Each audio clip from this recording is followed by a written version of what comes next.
So welcome, thank you all for coming, and huge congratulations to CASPAR, to those of you associated with CASPAR. It's exciting for you and it's exciting for us as your partners overseas. I feel in many ways that CASPAR has already existed for some years. That is, we've been working with a number of you in this room, with Vegard, with Marcin, with Michaela Panchakova and others on research on religion around the world. And I want to talk with you a little bit this morning about some of the work that we've done.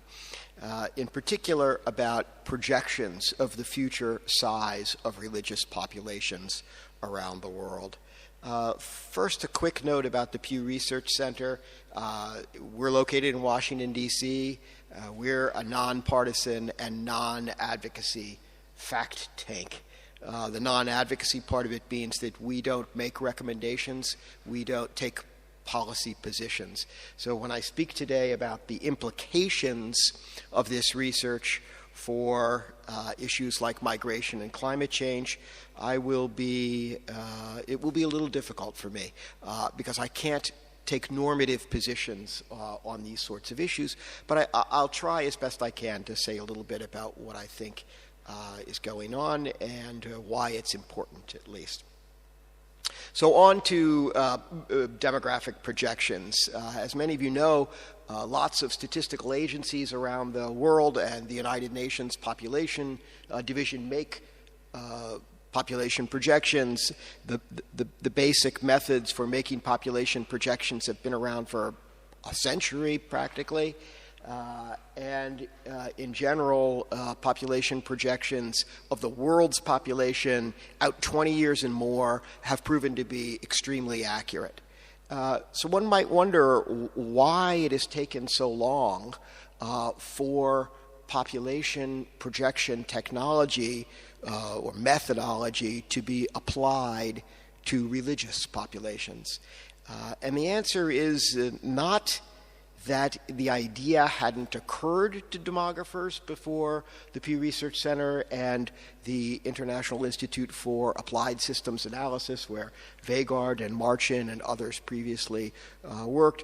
It had occurred to others before we tried to make these projections, but no one did it previously, at least on a global basis, using state-of-the-art demographic methods. And the reason is simply that nobody had the baseline data, the input data that you need to make population projections. So let me talk a little bit about that. To make these projections, we started out, our researchers together with our colleagues at IASA in Luxembourg, Austria, started out by combing through census and survey and population register data for something in the neighborhood of 200 plus countries and territories around the world.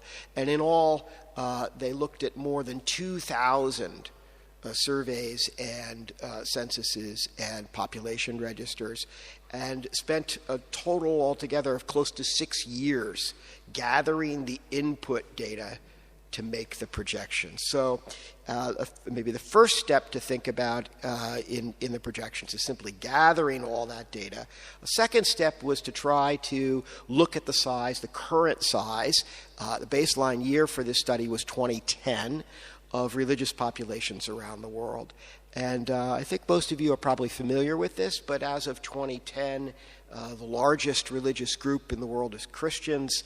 Approximately almost a third of the world's population identifies with some form of Christianity or another.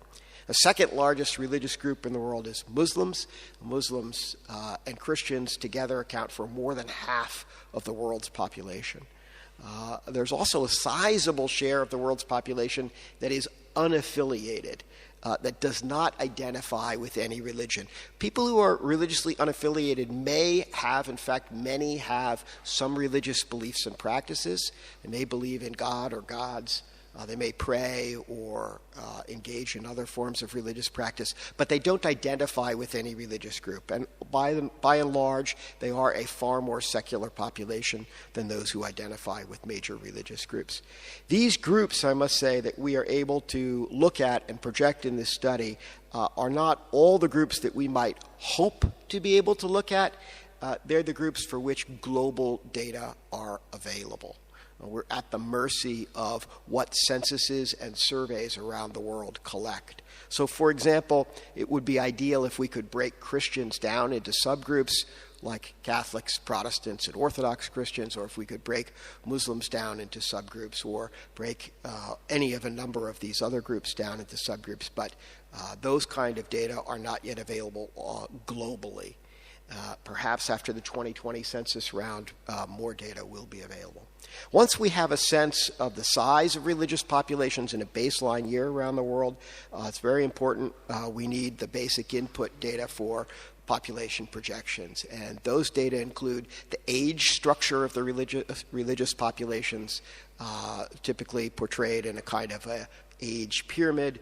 We need fertility rates, ideally differential fertility rates, how they differ by different religious groups within each country. We need mortality data. We need migration data, people moving in and out. And lastly, but also importantly, we need religious switching data. We need to know about people converting formally or informally, or leaving or entering one or another religious group.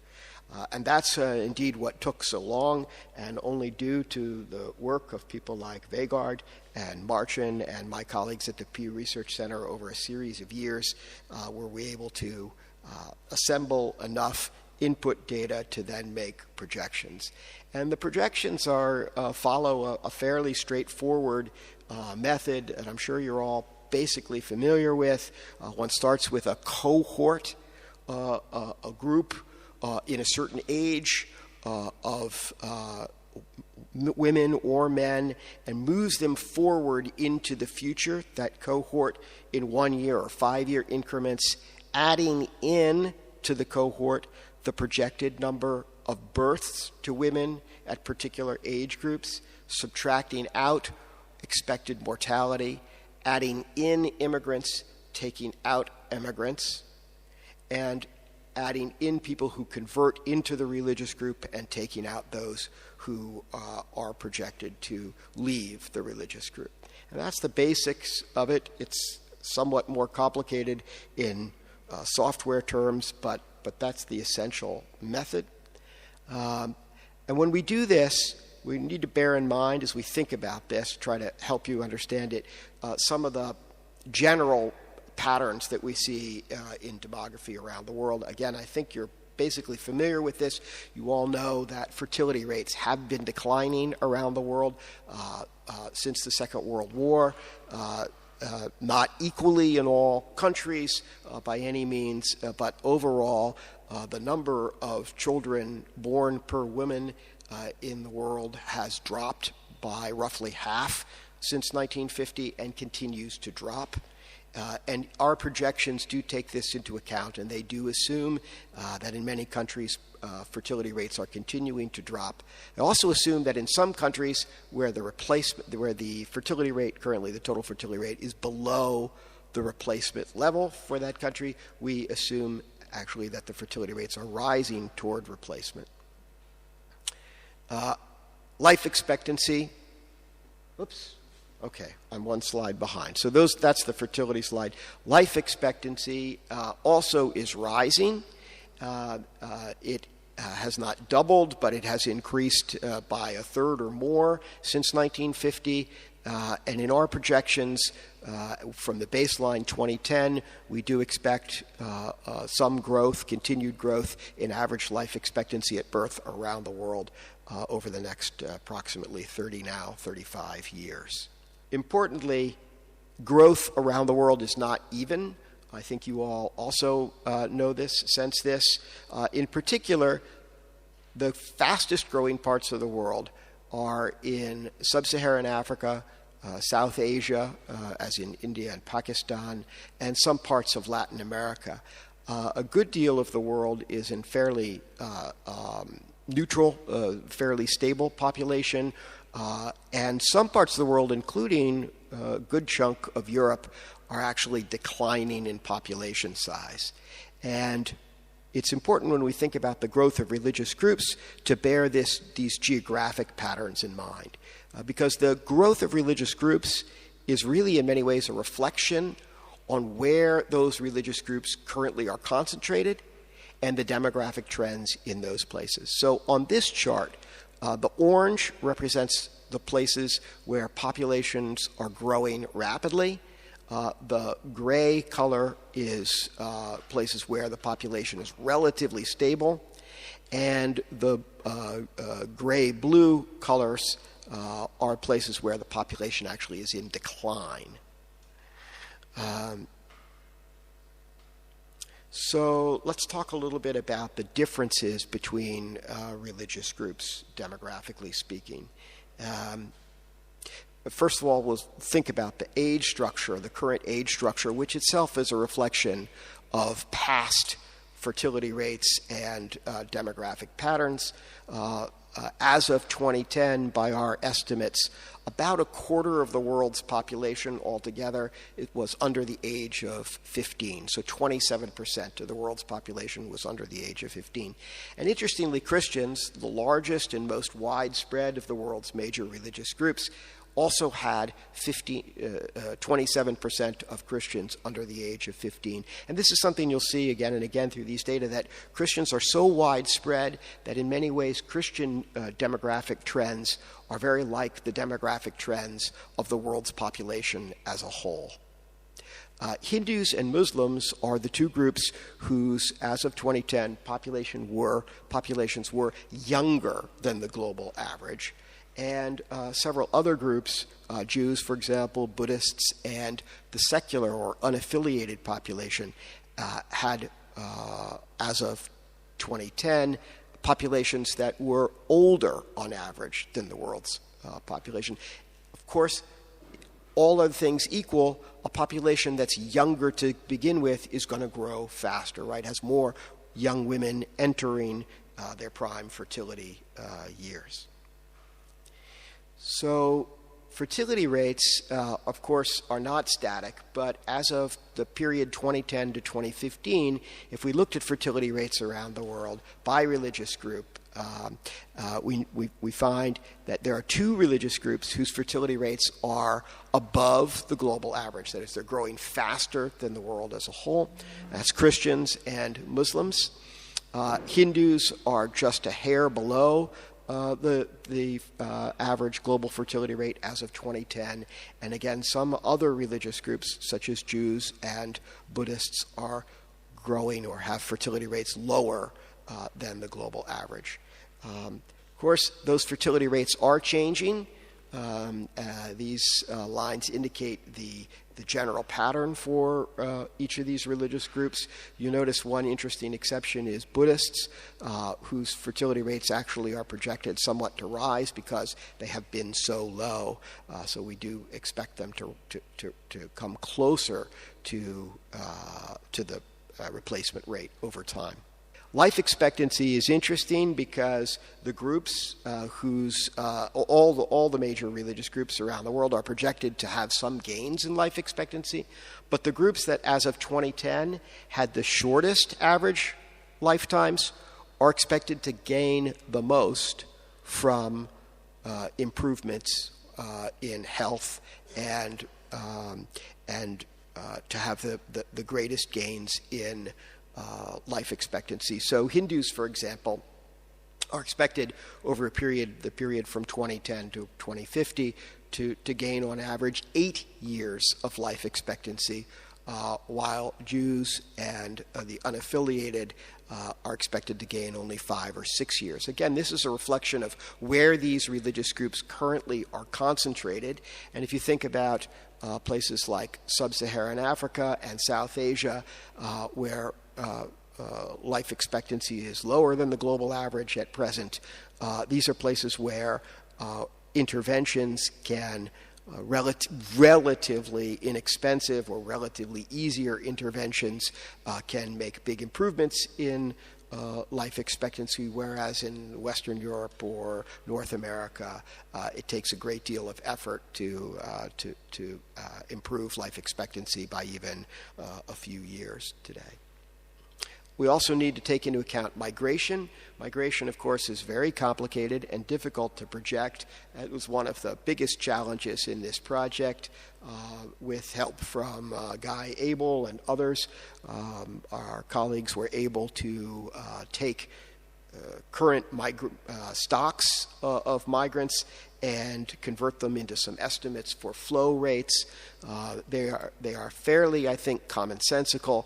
This chart simply shows, for example, that we expect a large and continuing flow of Christians from Latin America and the Caribbean to North America. That's what the very large dot there represents. But the point is, indeed, there are very small dots on this chart. We expect some movement from virtually every country in the world to virtually every other country in the world. In many cases, the movement is offsetting. And of course, migration doesn't really make a difference in global size of religious groups, but it makes a great deal of difference in individual country level projections. And finally, religious switching. Religious switching in a place like North America, where I live, when people think about religious change, the first thing that often comes to mind is religious switching, conversion, people voluntarily moving into or out of religious groups. In fact, though, when we look at the numbers, the best available numbers for something in the neighborhood of 75 or 80 countries where we have some measurements of religious change through switching, through conversion over time, the numbers actually are not great in many cases. The difference, there are people moving into and out of every major religious group at all times, but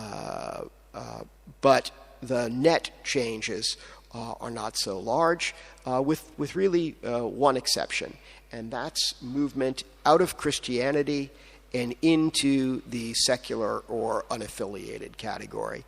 And as you know, that's taking place primarily in advanced industrial countries of Western Europe, North America, Australia, New Zealand. Over the lifetime of these projections, we estimate that there'll be a movement of approximately 60 million people out of Christianity and into the unaffiliated category. For many of the other religious groups, Muslims as an example, we expect a small net change over about a 40-year period if current trends continue. But on the whole, the share of people or the numbers of people moving into and out of Islam are largely offsetting. And it's important to recognize when we think about religious change globally that the impact of fertility and mortality far outweighs on a global level of the impact of religious switching. I think this is something, if there are journalists in the room, this is something that the general public often fails to understand. Fertility is really the driver of, in many ways, of religious change around the world, not switching. So finally, let me move to talk a little bit about the results. And here again, I'm going to remind you that the Pew Research Center is a non-advocacy research center. So I'll try to present the results impartially. It's not my intent to comment on these trends as either positive or negative in any way for religious groups or for societies as a whole. We leave that to the intelligence of and to the values of readers and consumers of these data around the world. So overall, over the period from 2010 to 2050, we expect the world's population to grow by slightly more than 1/3, right? From 7 billion approximately to about 9 billion people. And over this period, if we divide this out by religious groups, again, largely reflecting where these groups are geographically concentrated, we'll note that Christians, being extremely widespread and having fertility rates that are only slightly above the world's average, but also losing some net adherence through religious switching, Christians are expected to grow at almost exactly the rate of the world's population as a whole. That is, not to gain or lose any market share in the world's population. So the world's population is expected to grow by 35%, and in our projections, Christians the number of Christians will also grow by 35%. Hindus very close, similarly, basically keeping up with the world's population growth. The other major religious groups declining in at least in relative terms compared to the world's population, with one important exception, and that's the Muslim population. Muslims being concentrated in sub-Saharan Africa, South Asia, the places in the world that are growing fastest, are expected to grow fastest, and in fact to grow at roughly double the size of the world's population as a whole. At the same time, because fertility rates are coming down, the Muslim population, while growing, that rate of growth over the next 40 years is also slowing. But before I speak more about Islam and trends among Muslims globally, let me say a word about the unaffiliated. So the unaffiliated, the secular populations, as you know, growing through religious switching in Western Europe, in North America, in Australia, New Zealand. Nonetheless, the places where the unaffiliated are concentrated are places with low fertility rates and places that, in many cases, have actually net population decline. So, interestingly, the unaffiliated overall are projected to grow at far less than the rate of the world's population as a whole.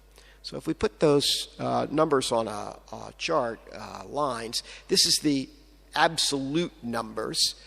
We project Christians to rise over the period from 2010 to 2050 from a little over about 2.2 billion Christians to close to 3 billion Christians worldwide. So the Christian population increasing. Muslim population also increasing in a slightly steeper growth curve, again growing faster than the world's population as a whole, and essentially, possibly for the first time in history, getting very close to catching up with and equaling the Christian population size globally.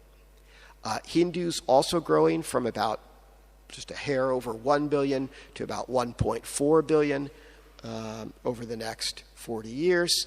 And the unaffiliated, you'll note, growing only very slightly in absolute numbers by, say, 100 million or so over this period of time. Indeed, because they are located primarily in countries with slow population growth rates. And the other smaller groups remaining relatively stable or even declining slightly in absolute numbers, and in percentage terms, that's really very interesting. In percentage terms, Christians remain flat as a share of the world's population. Hindus also relatively flat. Buddhists are in decline as a share of the world's population. Again, largely concentrated in parts of the world with aging populations and slow growth rates. The unaffiliated also projected to decline as a share of the world's population. And I think for general audiences, indeed for journalists, this is one of the more surprising findings in these projections. And the way to think about it, or one way to understand it, is that while the unaffiliated are growing in some parts of the world, for example, Western Europe and North America, those parts of the world have stable or, in many cases, actually shrinking populations, while the world's great growth engines, population growth engines, are elsewhere. They're in places like sub-Saharan Africa and South Asia, where almost everybody identifies with a religion, where secular populations are rare to non-existent. Now, when we first did these population projections and came out with these results, my colleagues and I looked at them, and in line with what Dr. Stanowski said about trying to educate publics, trying to work with journalists to better understand these sorts of trends, we worried. We worried that a line that shows Christians as basically stable and a line that shows Muslims as rising would be interpreted by people as a projection that Muslims ultimately would cross the Christian line and surpass Christians and just keep on growing. This doesn't take much imagination just to extend lines in one's head. Now, we had only planned to do the population projections out to the year 2050, but when we looked at this, we thought we ought to go a bit farther and see what the trends show. And I think this is very important. If we do continue these exact same assumptions, if we take our baseline numbers, use all the same assumptions that we built into the projections, and carry them out to the year 2070, in the year 2070, we find equal numbers of Christians and Muslims worldwide, probably for the first time in history. After all, Christianity had about a 7th-century head start, if you will, historically on Islam. But then beyond that, Muslims and Christians both rise, both are gaining market share all the way out to the end of the century. But one line is not crossing through and going at the other at a steep climb. They're basically both climbing together. So for a U.S. Audience, I sometimes use the analogy of Coke and Pepsi. This is more like a Coke and Pepsi growth line than it is the growth line of, say, craft beer. Craft beer just continues to rise.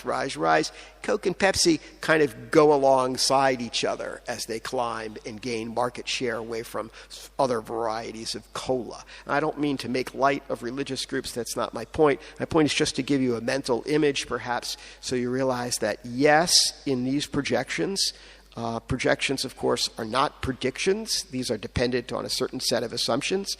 And under these assumptions, this scenario, Muslims will equal Christians, but then the two groups will basically climb together. As other groups, Buddhists, for example, continue to lose share of the world's population. So a little bit of thinking now, broader terms. What are some of the implications? And again, demographers always say projections are not predictions, and journalists never pay attention. And I understand that. It's hard not to see a projection as a prediction. There is a difference, and the difference in part is that we don't pretend to be able to see the future. We learn as much from projections about the current state and the immediate past as we do about the future.